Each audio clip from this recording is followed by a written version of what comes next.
peu.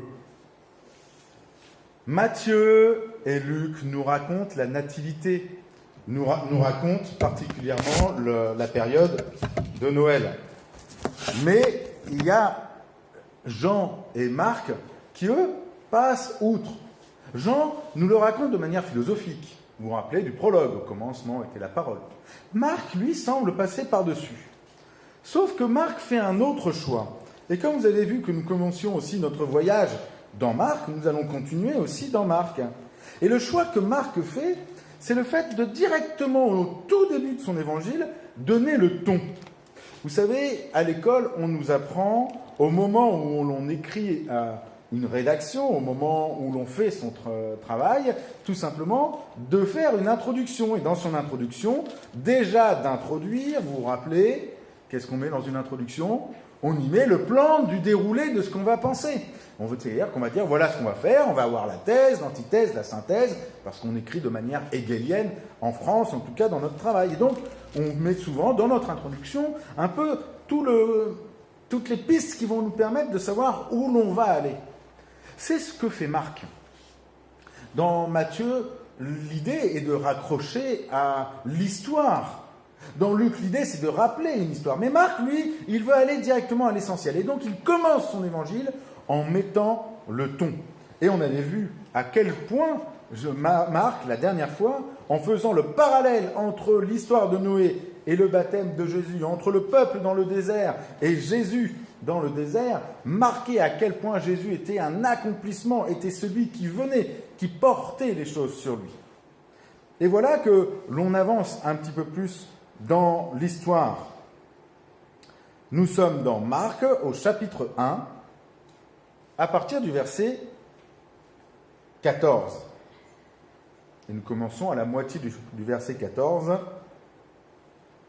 ou directement au début. Après que Jean eut été livré ou arrêté, Jésus vint en Galilée, il proclamait la bonne nouvelle de Dieu et disait : les temps sont accomplis et le règne de Dieu s'est approché. Changez de vie et croyez à la bonne nouvelle. Les temps sont accomplis et le règne de Dieu s'est approché. Changez de vie et croyez à la bonne nouvelle. Alors tout de suite, je vois certains d'entre vous qui vont réagir en disant : oh là, qu'est-ce que tu es en train de nous dire ? C'est repentez-vous. D'autres diront : mais non, c'est change radicalement. Et on va s'arrêter particulièrement sur ce petit mot qui parle de cette transformation, transformation radicale. Mais pour le comprendre, il est d'abord important de nous souvenir dans quel contexte Jésus parle. Nous sommes au 1er siècle. Et au 1er siècle, la manière de croire, et ce en quoi croient les Juifs qui vont être contemporains de Jésus, n'est pas exactement la même que celle que nous avons aujourd'hui. Et même de croire que les Juifs croyaient comme les Juifs d'aujourd'hui au temps de Jésus, serait une erreur. La manière de croire la plus courante dans le monde juif à l'heure actuelle, c'est une manière qui s'appuie sur le Talmud et qui s'appuie sur l'interprétation du texte biblique, qui est issue de tout le travail que les rabbins ont fait après la destruction du temple, dans la diaspora, pour maintenir le lien et pour permettre à la loi de continuer à exister, non pas en elle-même, mais par l'interprétation de la loi. Je ne rentre pas dans les détails. Mais c'est-à-dire que le judaïsme courant que vous voyez ou que l'on nous montre à la synagogue d'aujourd'hui moderne ne correspond pas au judaïsme au temps de Jésus. Au temps de Jésus, il y a plusieurs formes de judaïsme. Il y a plusieurs manières de croire. Il y a plusieurs manières d'être dans l'attente. Il y en a deux grandes qui portent le peuple. La première, qui se passe au temple. Et on aura l'occasion de revenir dessus plus tard dans l'évangile de Marc. Celle qui constitue simplement à accomplir les sacrifices. Et donc à être dans une relation rituelle par rapport à Dieu. Il n'en est pas question au début de l'évangile de Marc. Donc je vais la mettre de côté. Je la mentionne simplement par honnêteté, parce que vous y pensez à tous ces sacrifices au temple. Eh bien, celles-là, on les met pour l'instant de côté. Ils ne sont pas mentionnés dans le début de ce texte. Par contre, l'autre, qui est courante, Elle est tenue par ce qu'on appelle les pharisiens. Et les pharisiens, vous vous souvenez que ce sont des hommes qui profondément aiment Dieu, mais qui croient que c'est par l'accomplissement littéral de la loi que l'on plaît à Dieu et qu'on est en relation avec lui. L'accomplissement littéral des plus de 600 lois de l'Ancien Testament. On l'apprend, on l'applique. C'est marqué rien le jour du Shabbat, on ne fait rien le jour de Shabbat. Point. C'est par rapport à ces croyants-là que l'évangile de Marc se situe. Par rapport à ceux qui croient que par l'obéissance à la loi, on est en relation à Dieu. Et ce n'est pas anodin. Parce que quand vous réfléchissez bien, Pierre, qui est celui qui dicte son évangile à Marc, à quoi a-t-il été confronté au début de son ministère, lorsqu'il était lui-même un apôtre et qu'il annonçait la bonne nouvelle? À quoi est-ce que Paul confronte Pierre? Qu'est-ce que Pierre découvre lorsqu'il est en haut de la maison et que Dieu vient se révéler à lui dans ce filet? Vous vous rappelez de cette histoire de Pierre? Pierre est en haut d'une maison avant de rencontrer Corneille. Il ne veut pas y aller parce que c'est un Romain, c'est un impur, c'est un envahisseur. Alors Dieu se révèle à lui de manière à lui montrer un filet dans lequel tous les animaux de la création sont présents. Des animaux qui sont des animaux interdits, des animaux qui sont normalement l'objet, selon la loi et donc selon sa manière de croire, quelque chose qui le définiront comme un pécheur, qui sont une offense pour Dieu dans la pratique du judaïsme de l'époque pharisien. L'être en contact avec un étranger est quelque chose d'impossible, d'inconcevable, d'impur, qui est une offense avec Dieu. Ce n'est pas simplement une problématique pour Pierre d'une opposition entre des Romains qui sont des envahisseurs et lui qui est juif. C'est véritablement une offense spirituelle même que d'être en contact avec des idolâtres qui adorent un collège de Dieu et qui se baignent dans le sang. Mais voilà que Dieu montre en vision un filet dans lequel tous les animaux de la terre sont présents. Et Dieu va dire quelque chose à Pierre. Et cette histoire se passe avant que l'évangile de Marc ne soit écrit. Parce que vous vous rappelez que l'évangile de Marc, il n'y a personne qui, pendant que Jésus est né, ou après, au tout début, est là en train d'écrire tout ce qui va se passer. Donc Pierre, il a vécu cette histoire où tout à coup, Dieu lui dit « mange ». Je ne sais pas si vous imaginez le choc. Pour être un bon croyant, même un bon suiveur de Jésus-Christ, Pierre était encore dans la relation au fait d'être lié à l'obéissance à la loi, qui trouvait tout son sens en Jésus-Christ. Il est confronté à un problème éthique, un problème dans sa croyance. C'est que Dieu lui demande à la fois d'aller voir un impur, et tout à coup, la loi lui dit de ne pas le faire. Et Dieu lui dit, mange ce que la loi dit qui est impur. Et Pierre va se rendre compte que ce qui est important au corps de Dieu, ce n'est pas l'obéissance à la loi, c'est que tout homme puisse être sauvé. Ce qui est important aux yeux de Dieu, ce n'est pas ce que nous faisons, mais ce que nous sommes, qui nous sommes. Ça va être la grande découverte de Pierre, et il va lui falloir des années pour le comprendre. Plus tard, Pierre, vous vous rappelez, quand tout à coup il va rencontrer Paul, et Paul va lui dire, mais pourquoi tu fais l'hypocrite ? Quand tu es avec nous tout seul, tu manges de la viande sacrifiée aux idoles et tout ça, ça ne pose aucun problème. Et tout à coup, parce que ceux qui tiennent encore à la loi, ceux qui sont avec Jacques, le frère de Jésus, viennent ici, dans la communauté ici, tout à coup, tu fais la sainte mi-touche. Ah non, moi, j'y touche pas. Moi, j'obéis à la loi. Mais arrête d'être hypocrite. Le Christ ne t'a-t-il pas pleinement transformé ? C'est ce Pierre-là. C'est ce Pierre-là qui a appris que c'est ce qu'il est qui est au cœur de Dieu, l'objet du salut. C'est ce qu'il est qui est le cœur de la présence du Christ en lui par l'Esprit Saint. C'est ce Pierre-là qui va dicter l'Évangile. Ça vous va dans le contexte ?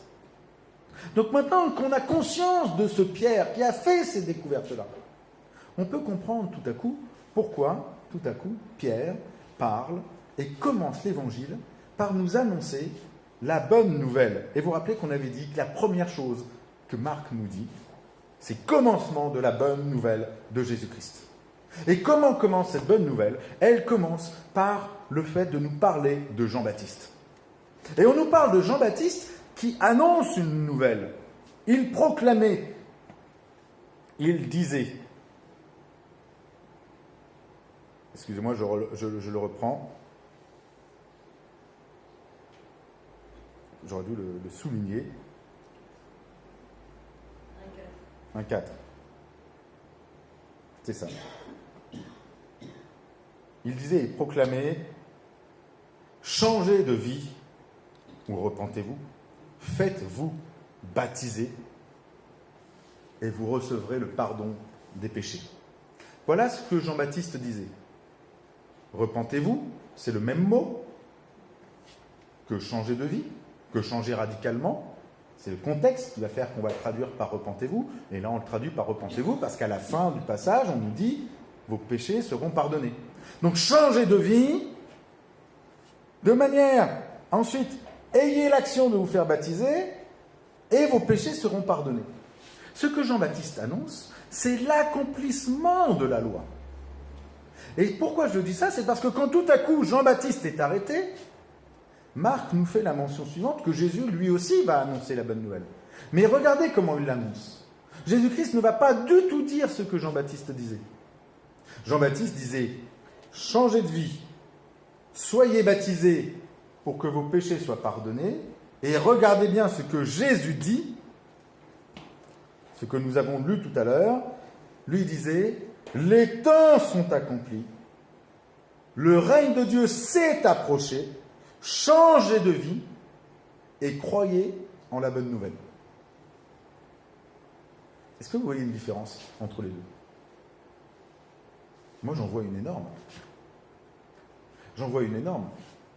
Le premier, il me positionne dans le fait de dire « Repens-toi, c'est la loi qui te définit. » Se repentir, ce ne peut être lié que par rapport à la réussite ou à l'échec par rapport à une loi qui est donnée.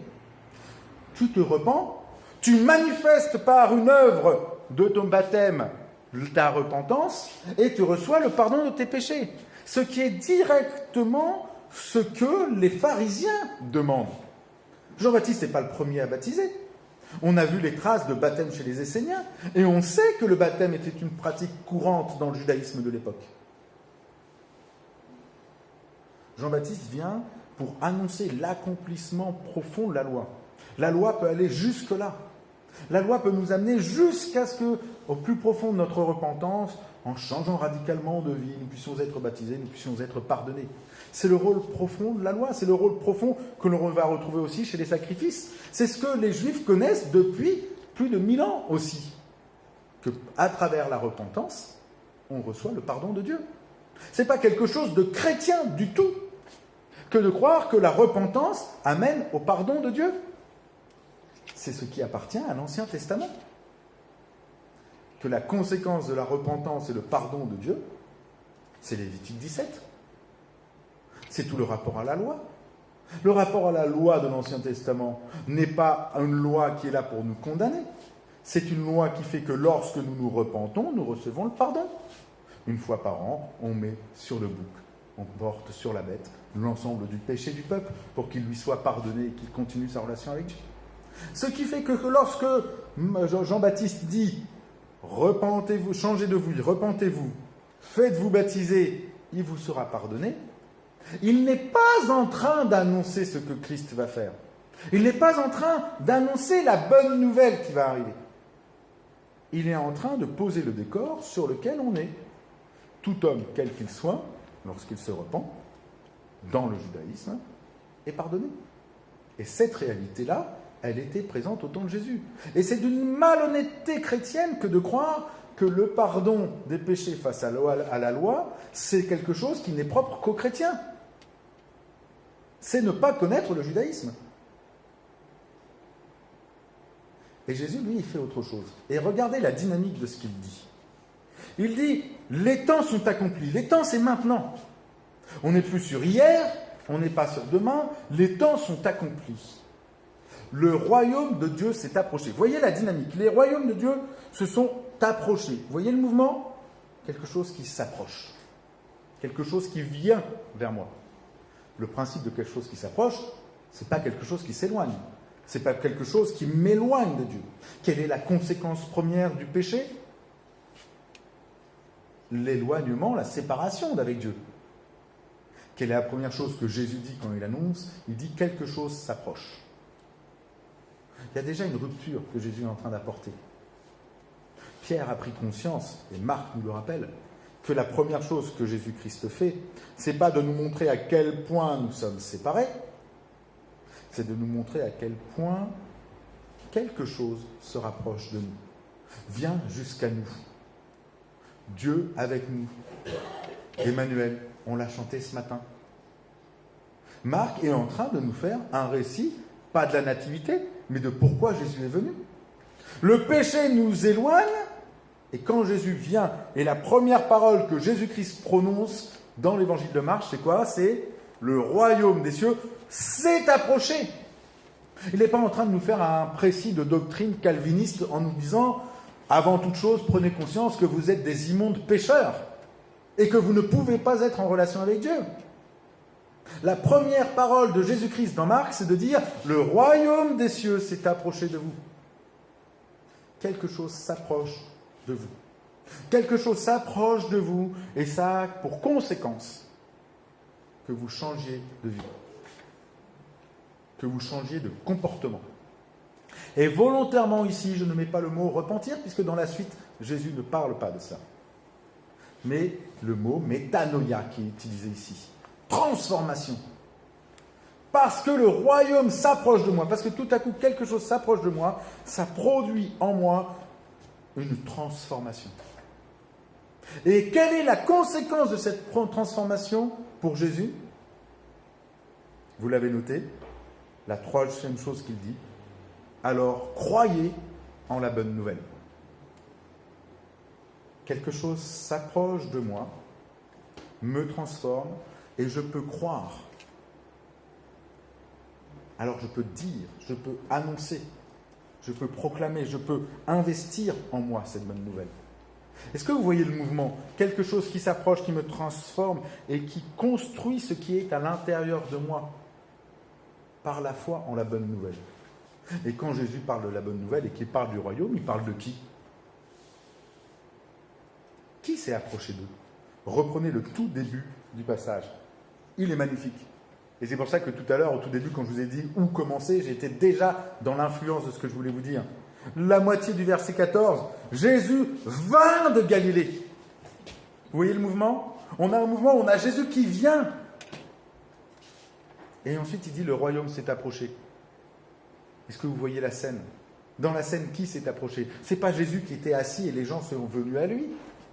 Ce n'est pas tout à coup Jésus qui est quelque part et on annonce qu'il y a un enseignement. Ça, c'est d'autres histoires, d'autres appels pour des disciples. Le texte nous dit, Jésus vient, le royaume s'est approché. Vous voyez la connexion? Vous voyez le parallèle? Jésus vient, le royaume s'est approché. Jésus vient, le royaume s'est approché. Jésus vient et je suis transformé. Jésus vient et je suis transformé. Et je crois en quoi? En la bonne nouvelle? En lui. Mais pas lui, la personne de Jésus qui mange un bout de pain avec moi. En tout ce qu'il est. Et ce qui va pleinement dans ce sens, c'est toute la suite. Qu'est-ce qui va se passer juste après?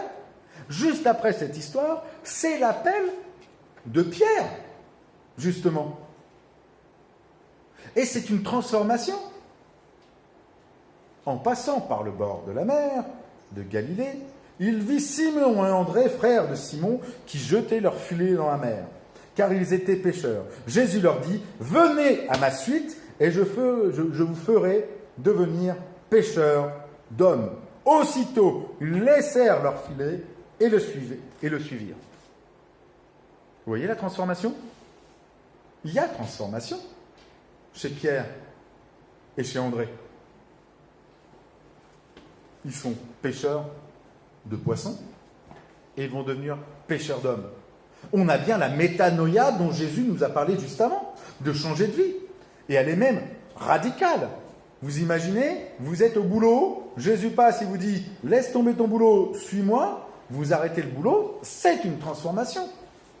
Est-ce qu'il y a un seul moment où on voit que Pierre ou André demandent pardon pour les péchés qu'ils ont commis?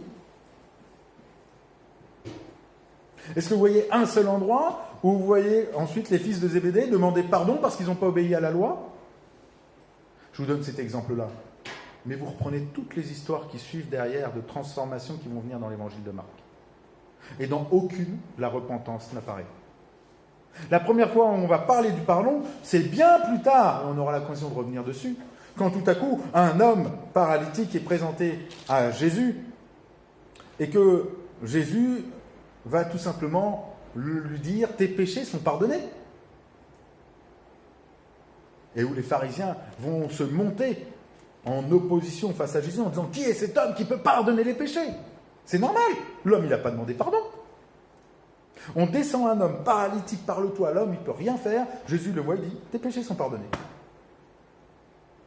Elle est où la repentance? Elle est où la fameuse repentance de Jean-Baptiste quand Jésus est présent avec un homme ou une femme? Je ne suis pas en train de vous dire qu'il ne faut pas se repentir quand on pêche. Je connais très très bien l'importance que la repentance a dans nos vies. Quand on pêche, Dieu est fidèle et juste pour nous pardonner nos péchés, alors confessons nos péchés, pour ne pas faire de lui un menteur. Mais notre transformation et notre rencontre au Christ n'est pas liée à la repentance. Le paralytique descend, Jésus, tes péchés sont pardonnés. Le lépreux, même chose. Simon, Pierre, Lévi, le collecteur d'impôts. Vous vous rappelez?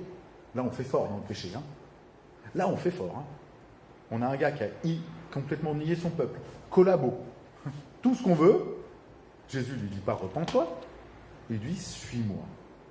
C'est-à-dire, c'est la transformation qui va être l'objet, qui va être la source de toute chose, dont la repentance. Mais non plus une repentance qui amène à une transformation. Ça, c'est la pensée juive de l'Ancien Testament. Mais à une transformation qui m'amène à une vie renouvelée, qui trouve son centre en celui qui est venu jusqu'à moi et qui fait que je crois en lui. Alors oui, dans cette relation, si je fais des choses mal et si je fais des choses qui m'éloignent de Dieu, je demande pardon et je me repens, parce que je ne suis pas parfait. Mais tout à coup, que Pierre place directement au début de son évangile de Marc le sens profond de la présence du Christ. Christ n'est pas venu pour que ce monde se sente coupable ou qu'à travers notre culpabilité et le pardon de nos péchés, nous soyons sauvés. Christ est venu dans ce monde pour que nous soyons transformés. Et que de cette transformation, nous puissions avoir ancré au plus profond de nous la bonne nouvelle du salut en Jésus-Christ. C'est Noël. Comment est-ce que nous allons vivre Noël? Est-ce qu'on va se rappeler simplement que Noël, c'est Dieu qui, pour pardonner les péchés de ses enfants, des hommes, donne Jésus-Christ? Ou est-ce que nous allons voir dans cet enfant, comme Marc nous le propose ici, dans cette incarnation, dans ce Jésus qui vient dans ce monde, celui qui vient transformer ma vie, qui vient bouleverser ma vie, qui vient faire que je ne suis pas simplement le fruit de mon histoire, le fruit de ce que mes parents ont projeté, le fruit de ce que ma société m'impose, que je ne suis pas le fruit même de mon obéissance ou de ma désobéissance. Mais le royaume s'est approché. Christ vient à nous. Christ vient à toi. Christ t'amène à pouvoir vivre une transformation radicale dans ta vie. De manière à ce que dans ta vie, ceux qui prennent le cœur et le centre soit la foi en lui. Que tu puisses croire en la bonne nouvelle. Que cette bonne nouvelle puisse prendre toute sa place. Toutes les histoires dans Marc, et on reviendra dessus, sont les témoignages de ces transformations de toutes ces personnes que Jésus-Christ a croisées. Et l'évangile de Marc est celui dans lequel il y a le plus de rencontres, il y a le plus de transformations. C'est le plus court. Je vous l'avais déjà dit, mais en 2 heures de temps, vous le lisez. Regardez la variété des transformations qui existent. Il n'y en a pas qu'une. Et c'est là-dessus que je conclurai. Ce n'est pas une manière d'être transformé. C'est une bonne nouvelle. Mais la transformation radicale de nos vies, elle nous est propre. Et elle est propre à cette rencontre de ce royaume qui est venu jusqu'à nous, de ce royaume qui vient, de ce Jésus-Christ qui vient à toi et qui te transforme. Ce qu'il y a de commun dans ce que Jésus nous dit dans Marc ici, c'est que le royaume est venu et que la bonne nouvelle, c'est lui. Mais la transformation, c'est la tienne. Peut-être comme Pierre et André, à changer de métier, changer radicalement. Peut-être comme le paralytique, à être pardonné, alors que rien en toi, même ta conscience de ton péché, ne te permettait pas d'en avoir conscience. Peut-être comme un aveugle qui retrouve la vue. Ou comme ce démoniaque qui va être tout simplement libéré de toutes ses emprises. Comme Lévi, qui retrouve toute son histoire et qui retrouve pleinement son identité. Comme les disciples, qui n'ont plus à s'occuper de savoir s'ils ont à obéir à la loi, parce que ce qui est important, c'est qu'ils se nourrissent eux-mêmes. Vous vous rappelez de cette histoire de Jésus avec ses disciples, qui passent dans un champ le jour du Shabbat et qui arrachent les épis. Si ça, c'est pas du péché selon la loi d'Israël, il faut m'expliquer ce que c'est. Et Jésus leur dit non, mais ils ont faim, qu'ils mangent. Parce que ce qui est au cœur de la préoccupation de Dieu, ce n'est pas nos œuvres, ce n'est pas ce que nous faisons, c'est qui nous sommes, et que nous puissions être transformés pour retrouver ou trouver pleinement cette place de femmes et d'hommes aimés, désirés par Dieu. Alors oui, en cette période de Noël, le Christ s'est approché. Le royaume s'est approché de vous. Soyez transformés. Changez radicalement par cette rencontre, afin que vous puissiez croire en Christ, lui, bonne nouvelle pour vous et pour ce monde. Amen.